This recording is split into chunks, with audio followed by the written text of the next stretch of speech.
What's up, homie? What's up? Last night was fun. Last night was fun. Yeah, last night was crazy. Those streams were amazing. Thank everybody that was there with us that tuned in. It was a blast, man. I can't thank all you guys enough, man. We had people from all over the world. It was really humbling. Thanks for all the support, guys. Really. Yeah, it was crazy, man. It was crazy. It was a blessing. It was a blessing. All right, we'll just jump Get right into into it. it. Fucking Tank TKO's Ryan in the seventh round by body shot. To nobody's surprise. I mean, I think it was some. I think everybody's a little surprised about it being a body shot, but I mean, not surprised by the outcome of the fight. This is what we all expected. I mean, with that being said, I'm not mad at the fight, man. It was entertaining. It really had me on the edge of my seat the whole time. Yeah, Ryan had some good moments in the fight. Granted, Gervonta was heavily up in the scorecards, but Ryan had a lot of good moments. He had a lot of moments where it showed if he continues to fight like this, he could win this fight. Yeah. Like we were talking about it last night. This fight, like it mirrors so much the Mayweather and Canelo fight. In terms of like a lot of people thought Canelo took the fight a couple years too early. He was a little too inexperienced for that fight. You kind of got the same vibe this time around, but I don't know. I think Ryan put on a little bit of a better performance than people thought. He won the first round. Uh, had a really good.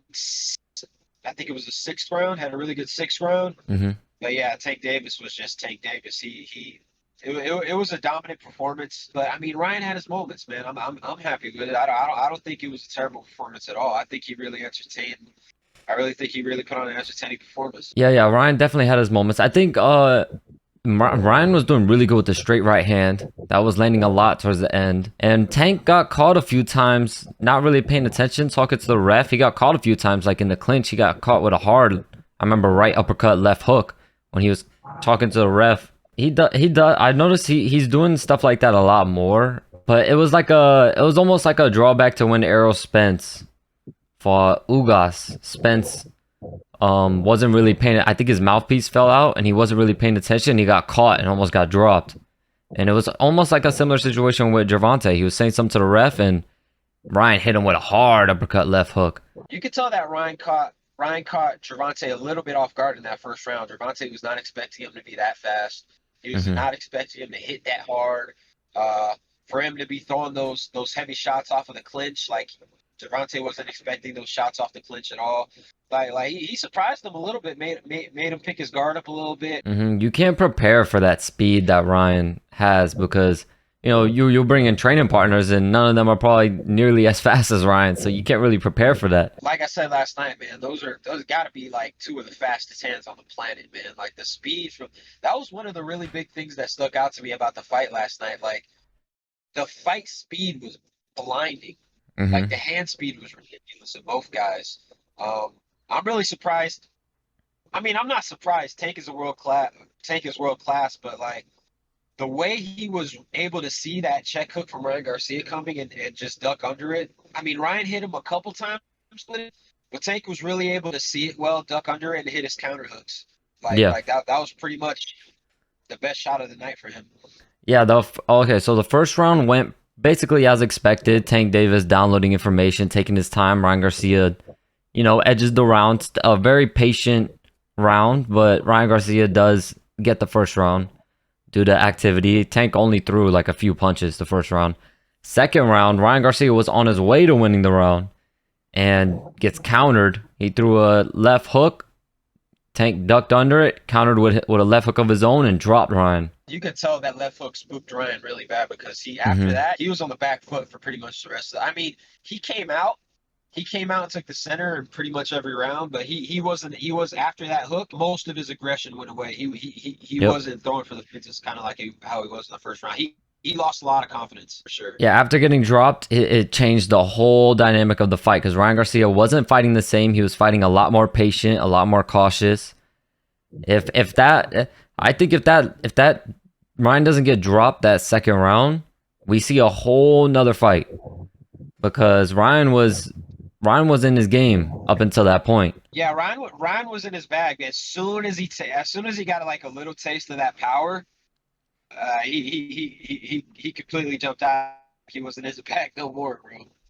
You could see it He immediately. got there, she had a little- You could see it immediately right after he got up from getting dropped. He was like, "Oh shit, okay," and he chilled out a little bit more.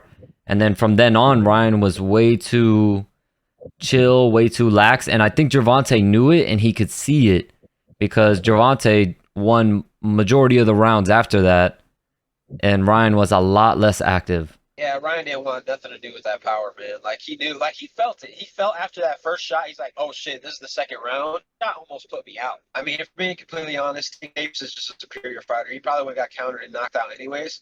But I mean, who knows? Had he pressed the action more, he might have been able to hurt Tank. He earned Ryan Garcia's respect after that power shot for sure. That counter hook, and really the fight. I mean, it was Tank's fight to win after that shot. Yep, and then so we had it after the sixth, we had it 4-2. Ryan Garcia did take the sixth round. He was coming back. He was starting to get back in his groove. And then come seventh round, he ate that body shot and that was it. It was funny because on the live feed, it was so fucking quick that you couldn't even see it.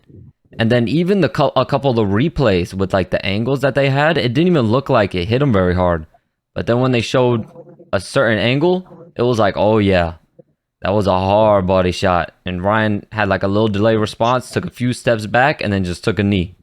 And he just couldn't do it no more. In my opinion, that's how you could tell, like, just the power is different because it's not like it was a perfectly timed shot and he took the wind out of Ryan and Ryan just dropped and stuff. Like Ryan was still with it for a couple seconds. Like he ate that shot and he was still with it for like 2 or 3 seconds and he was fighting himself. Mm-hmm. Like, am I gonna? Oh, I Yeah, can because he, stay he up, I can wanted to stay up. I'm continue. still with it. He's like, no, he literally quit.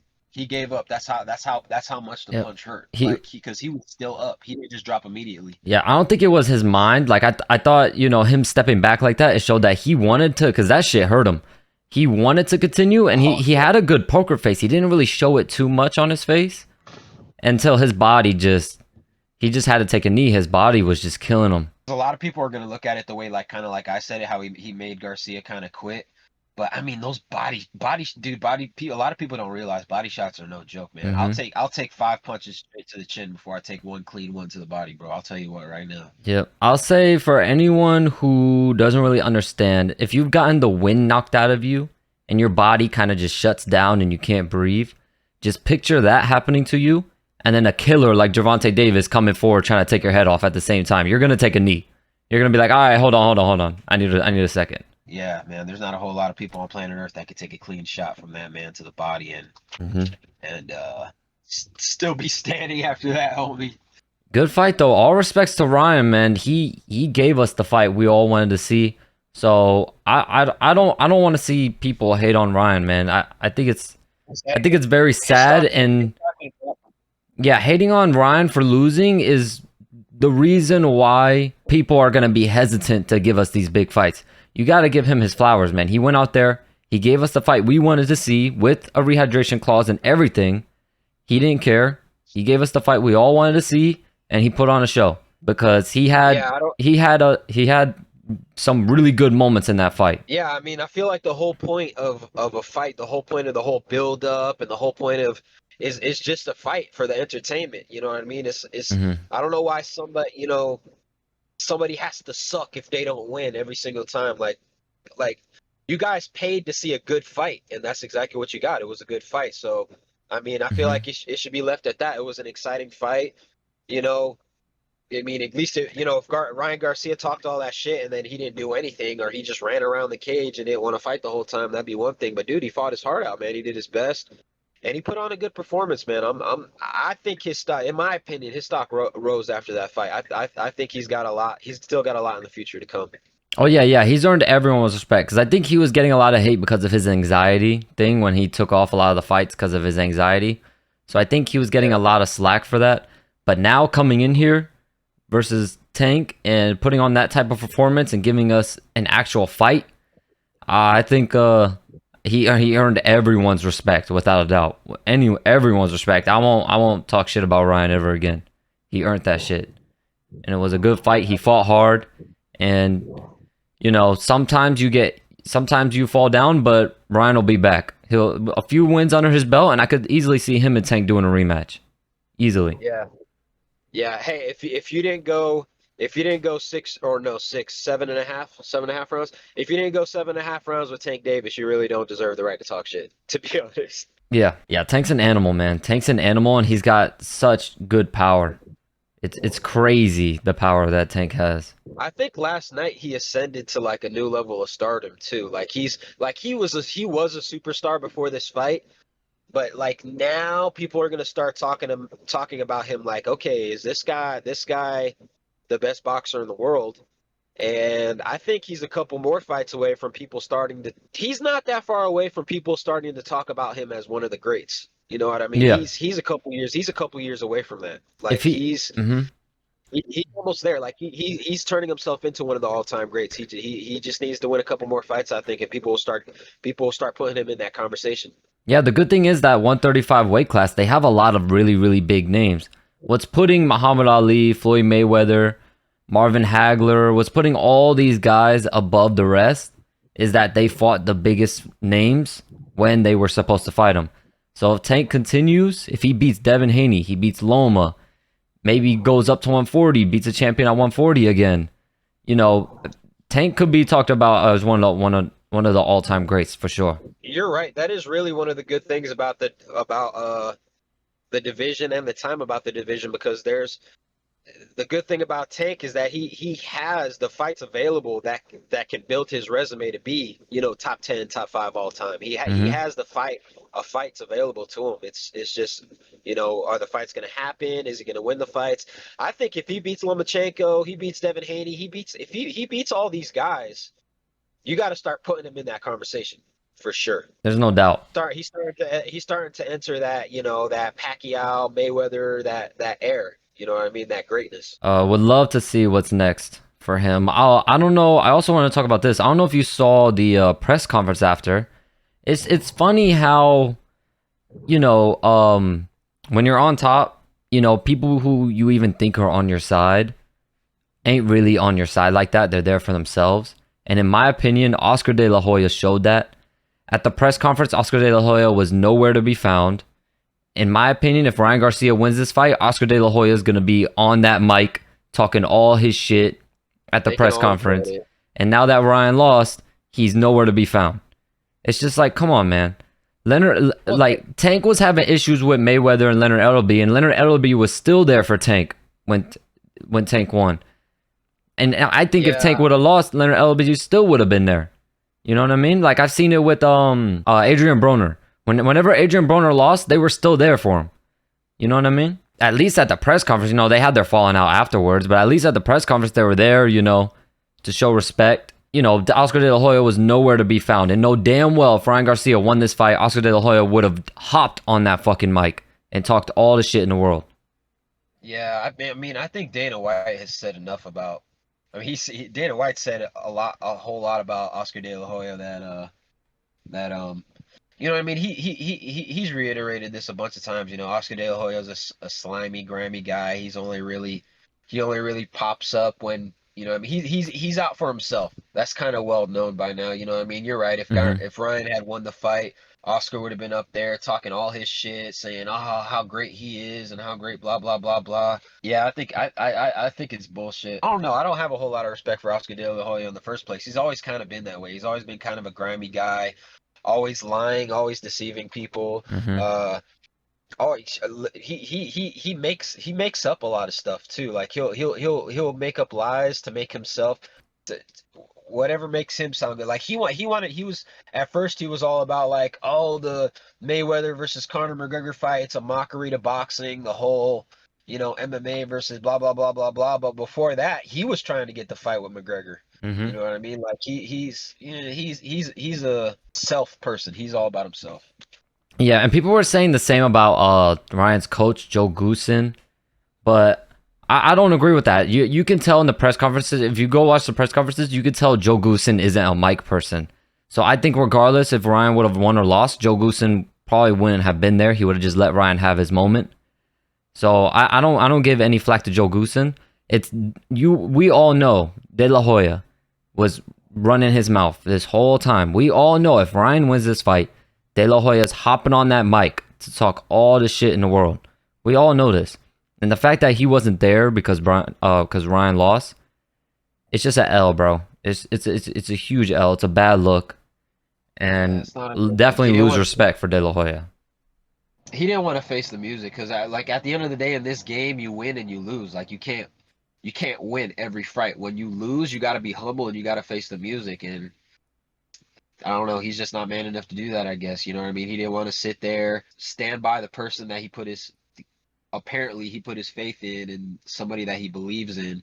He doesn't want to stand by his side in victory, or he wants to stand by his side in victory but not in defeat. Yeah, I think it's a shitty situation. Oscar De La Hoya just not being there for Ryan Garcia. All right, so now one of the main questions we were getting is what I'll ask this one first. What do you think is next for Tank?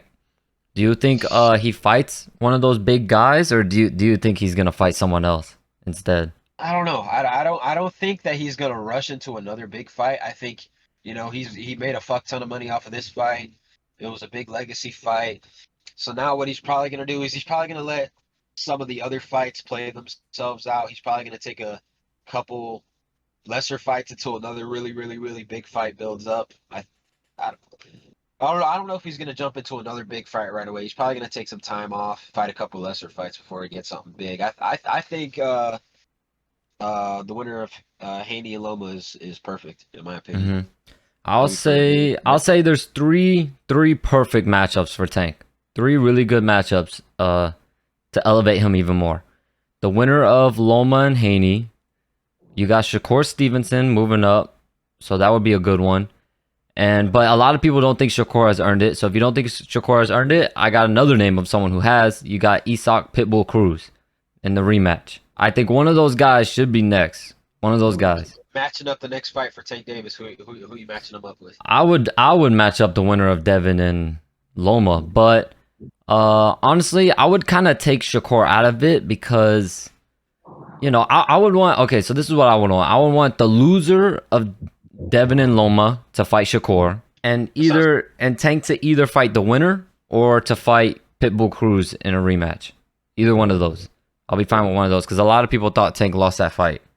So a rematch of that fight, and Pitbull Cruz has a really, really cool, fun style. His style of fighting is really fun. So either one of those fights, I think, would be perfect. Where do you have Tank pound for pound right now?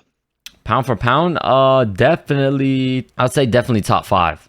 Maybe top 3, but 100% top 5. I don't know yet. I don't know where I would put him, but definitely somewhere in the top 5, pound for pound. I could get with top 3. I mean, I don't see anybody.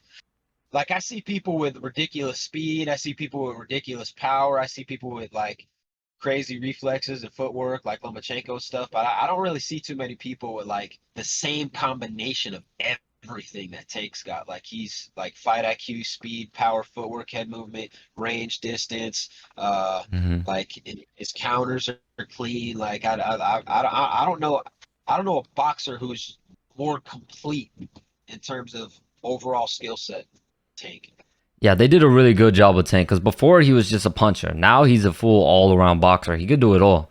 Everything looks good. I don't see that many weaknesses in Tank, which is really good. Garcia was punching at air a lot with that check hook, and that's his signature. That's a signature shot, dude. And it was coming quick too, and his jabs, everything was coming super fucking quick, and Tank saw it all coming.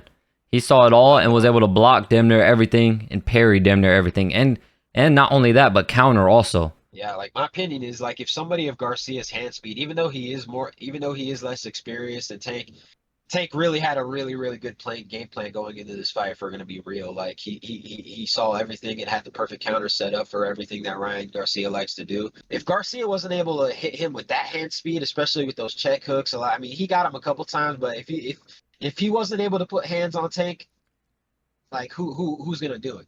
Like, in my opinion. All right, so what's next for Ryan? I think he should take a couple tune-up fights. Just take a couple of them, and then look for another big fight. It doesn't have to be the next big fight. Doesn't have to be Tank. It could be Shakur. It could be Loma. Loma would be good for Ryan. I think Loma's a really good matchup for Ryan. Anyone. It could be any of those guys, but I think Ryan needs maybe like at least a couple more fights, maybe like 2 more fights. Get a couple wins under your belt, get back in the groove, and then take another big fight for Ryan, in my opinion. Yeah, I don't think he's ready for Loma either. I think he needs a couple more years before he gets into a fight like I don't know. I think Loma is just so much smarter upstairs than Ryan is right now. But Mm.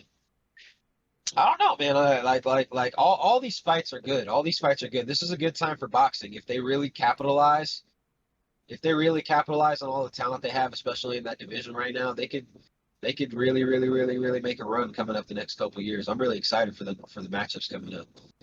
Yeah, I'm really excited. It looks like we could be getting the fights that we need because Usyk, Tyson Fury, they're still working on that one. And then hopefully these fights inspire Spence and Crawford to fight because that's the one we definitely need.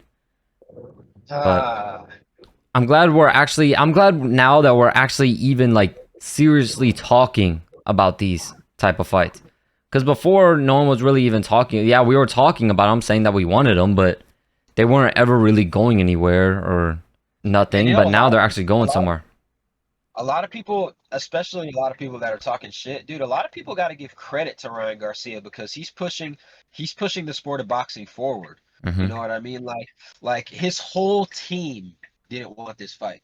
He wanted it because he believed in himself and he wanted to make the best fights for the sport of boxing. And we need guys like that because without guys like that, who's going to inspire the guys like you said, like Errol Spence and Bud Crawford, and like who's going to inspire the guys to make the big fights, to get the world excited about boxing again. You know what I mean?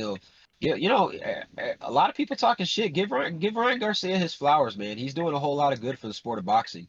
A whole lot of people that don't usually watch boxing regularly watched pay-per-view boxing last night because of Ryan Garcia. So Hmm. Facts. But yeah, congrats to Tank and congrats to Ryan on a great fight. It was a really good oh, fight. it was insane. It was insane. They definitely need it. Did you see on Facebook or Instagram the video of Connor talking to Ryan Garcia backstage after the fight? Yeah, yeah. Connor, That you could that tell was he had a few drinks in him. Yeah, that was super cool. But I think like no, I liked it because I think it's gonna like maybe Ryan, instead of getting like down on himself and discouraged and stuff, I think that that might inspire him a little bit. He might go for the rematch. Who knows? Yeah, I mean, of course you're gonna be a little down because a loss is a loss. But at the Yeah. end of the day, you gotta look at the big picture. You fought the best of the best, and you're doing what other people aren't willing to do. You're putting your undefeated record on the line, taking these big fights, and that's why I think that's what I think makes the greats the greats. They're willing to put that record. They're willing to sacrifice themselves, put it all on the line for these big fucking fights to prove that they're the best. And yeah, you took an L, but you still were willing to go out there and prove that you were the best. And for that, I think he deserves a rematch in the future. He deserves one. I respect Ryan Garcia in this loss a whole lot more than a lot of the guys that didn't even take the fight against Tank. All right, so next topic I want to talk about. There was a YouTube boxing tournament, Kingpin tournament going on yesterday. It was very entertaining. I was thoroughly surprised with how good the fights were. But the main event, we'll just talk about the main event. Austin McBroom loses to Gibb. Yeah. Austin was looking fucking good, man. He was hurting Gibb. He wobbled Gibb like 1 or 2 times. Austin was looking really good, but it was so similar to the first fight. Uh, Austin McBroom looked good at first, and then Gibb started coming on. But literally, the second that Austin started getting tired and Gibb started coming back, he got hurt. But I think regardless of him getting hurt, I think the fight would have been the same. Austin was starting to fade. He was starting to breathe heavy, and Gibb was starting to make his comeback. But a good fight overall. McBroom needs some cardio, homie. Yeah. The problem is that he knew Gibb was gonna be a problem, which is why he was saying, "I hope I see you later on in the tournament, so that he can have time to get that gas tank up." But he ended up drawing Gibb ended up drawing Austin first round. And I'm sorry, but a couple months isn't going to be enough to get your gas tank where it needs to be. You're going to need a lot longer than that. So, yeah. So was the tournament, was it like a 1-day tournament, or is the tournament still going on? No, tournament's still going on. They just do they just did the first round. And then Okay. I don't know if they're gonna. Oh yeah, they don't do a draw. So we got the matchups for the next one. I'm not sure what the date is for the next one yet, but yeah, then they're gonna do the second round, and then they also got a losers bracket too. So the losers will be fighting each other. So I think no matter what, you are fighting 3 times. You have to. Even if you lose twice, you have to fight a third time because there's the losers bracket. Man, they better be getting paid good money. Shit, I hope so. I'd be pissed as hell if I lost the first round and you gotta fight 2 more fucking times. Like 2 more times, you kidding me? Yeah, someone's gonna get their ass whooped 3 times in a row. That's the fucked up thing. Someone's gotta be in last place. Someone's gotta lose 3 times. That would be, man, I'd be so fucking mad. Dude, imagine getting your ass whooped, becoming a meme for the whole world to laugh at, and then you got to go in there and get your ass whooped 2 more times. Yeah, 3 times in a row, man.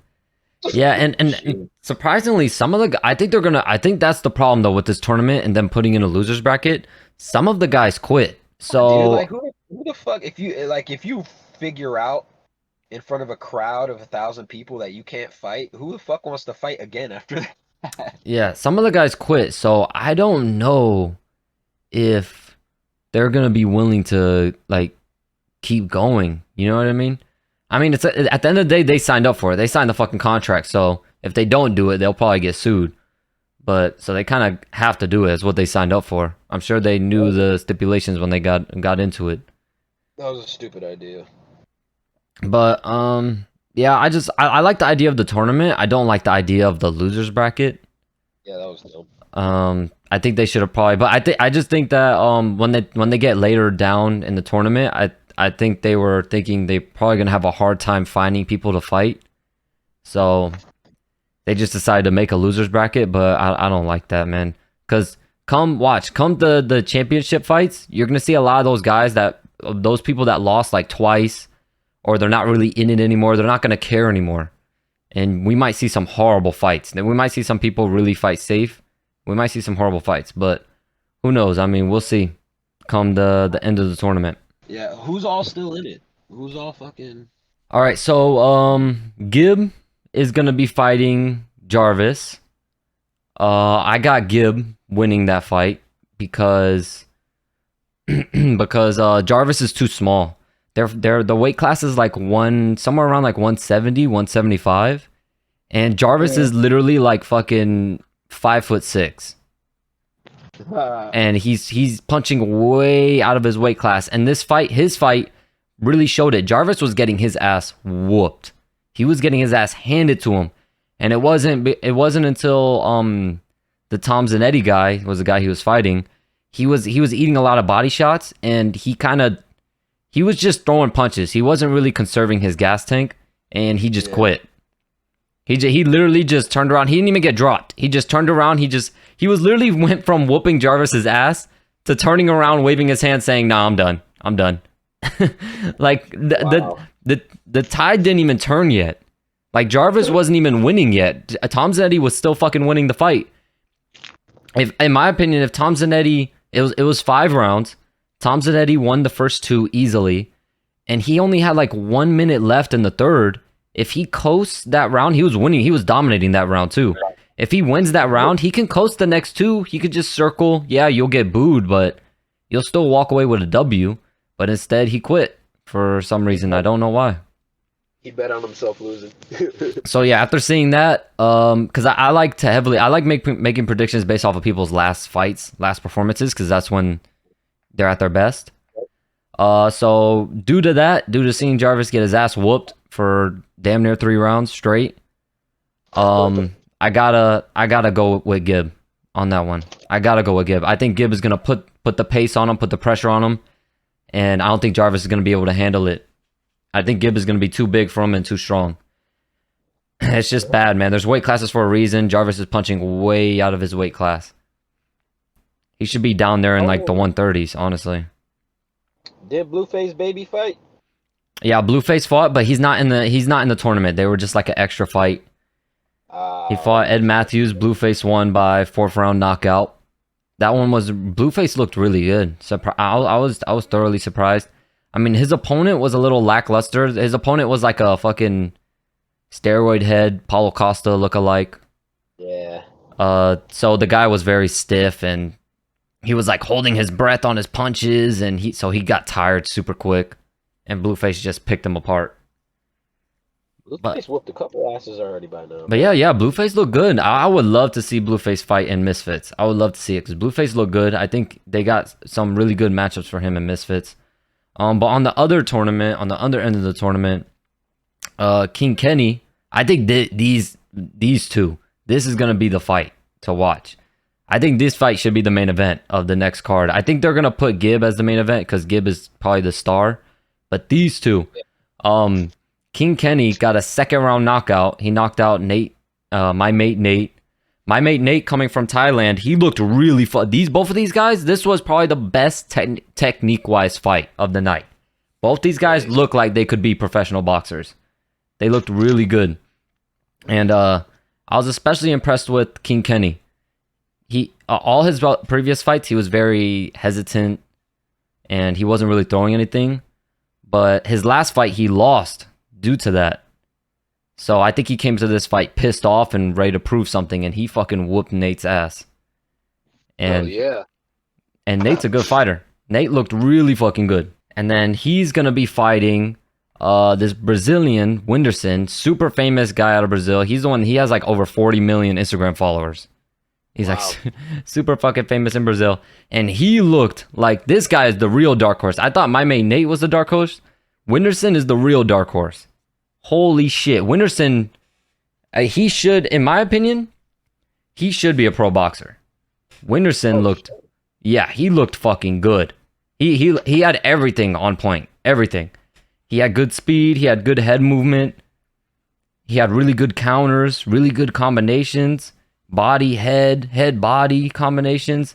Just mixing it up. Whindersson looked really good. There's somebody out there in the YouTube boxing world that's actually got some real talent. Yeah, that fucking guy, I was really impressed. I'd never seen him fight before, so I was really, really impressed with him. And he's got a lot of power too, because he's a thick boy. He's got a lot of power. So him versus King Kenny will be a very fun fight. That fight's gonna be very technical. That fight will look like a pro boxing fight. That fight will look like a pro fight. Hey, maybe we might have to stream that one. Oh yeah, I'll definitely be streaming it for sure, without a doubt. And then on the women's side, I don't really know. I didn't really see who's fighting who next. But I'll say on the women's side, I'm most impressed with Barbie.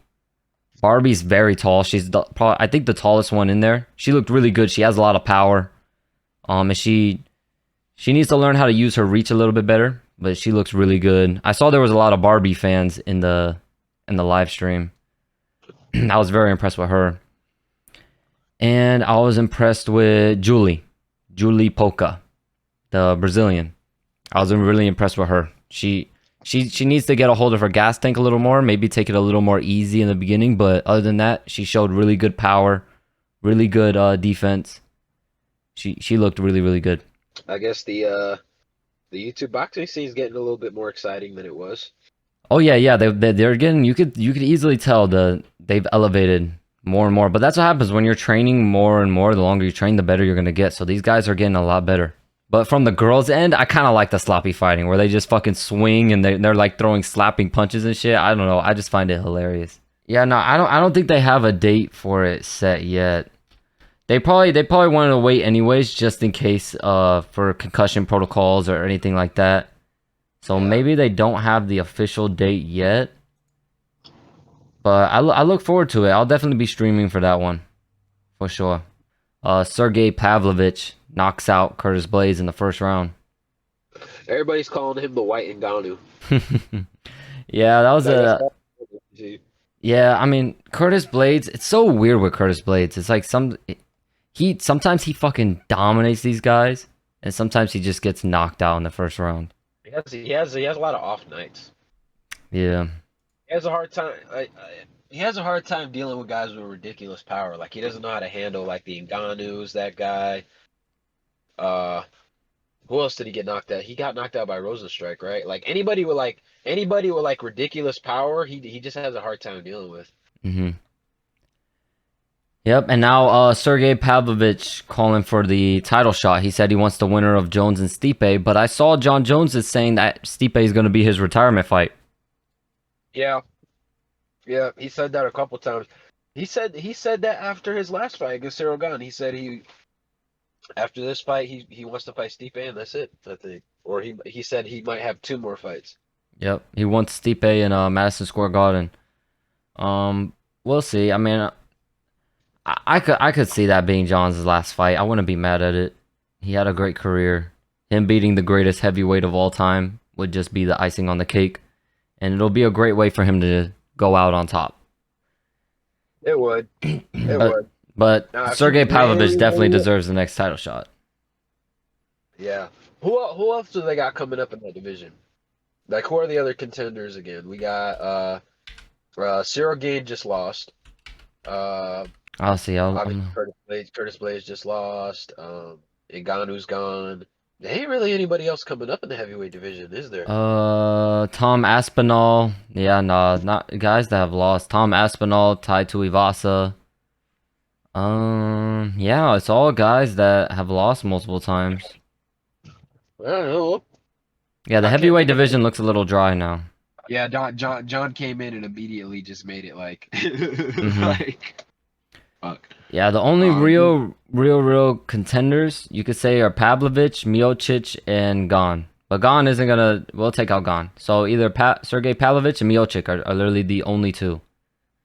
Because everyone under that, they've all got multiple losses. Well, John's gonna fight Stipe, so do you think Pavlovich waits around? Do you think they'll try to give him one more fight? I think he'll wait. I think John probably beats Stipe and then retires. And then I think they're gonna do maybe they'll do Cyril Gane and Pavlovich for the vacant title.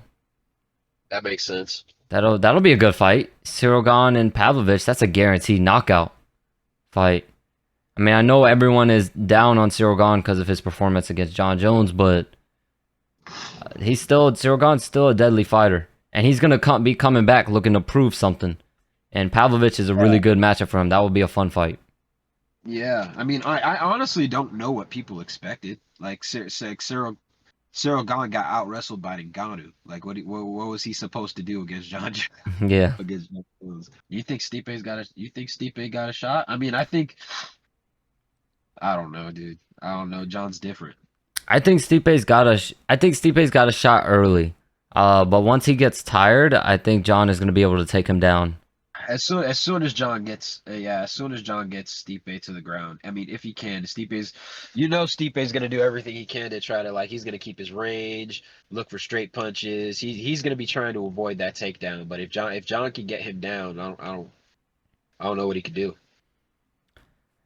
Yeah, I don't know. Stipe, it's tricky because Stipe is really good. He's not gonna do what like Gon did. Stipe has some really good ground game, some really good takedown defense. He's got wrestling. He's got wrestling too. I just don't know if Hmm. he has the tools to handle what John Jones brings to the table. Yeah, that's why I think early on, because I would give the striking to Stipe. I would give the striking in Stipe's favor. So early on, I think Stipe has his best chances of winning. I think the later the fight goes, the more tired he gets, the more it favors John Jones. Because he's gonna have a Yeah. harder time defending those takedowns.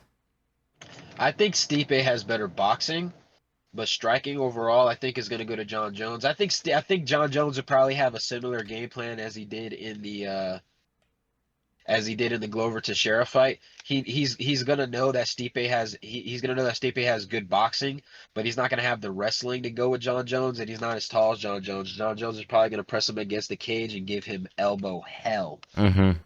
Yeah, John Jones, we'll probably see a lot of kicks at distance or up and close up against the fence for John. Yeah, because Stipe doesn't have really long arms either. He's gonna want to press Stipe to the cage. He's gonna want to keep Stipe. He's gonna keep Stipe from being able to throw punches or combinations. He's just gonna stuff his arms up against the cage and just fucking drop elbows over the top of the guard, shots to the body, knees.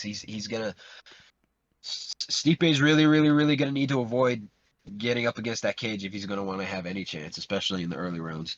But all right, that's it for today. Yes, sir. Another good one in That's the it for books. today. Yep. We'll be back next week. I saw another thing. I'm gonna work on trying to get these podcasts. I'm gonna start working on trying to get them going live. So I'll start working Yeah. on that in the next few weeks. And then we'll transition into doing these podcasts live so we can incorporate the chat and everybody who tunes into us. Yes, sir. Yes, sir. Yes, sir. Oh no, I just want to give again, just a quick thank you to everyone for the streams yesterday. I didn't waking up yesterday morning with only 19 subscribers. I didn't expect that to go how it went yesterday. That was crazy. And I got a lot planned. I got a lot planned for the channels.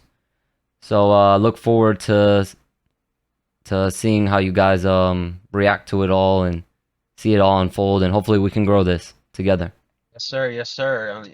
Once again, just like Ricardo said, thank you guys so much for all the support, all the love. You guys really came out on fire last night and really made it a really fun night. Without you guys, like none of this would be possible. Please go comment, go like, follow.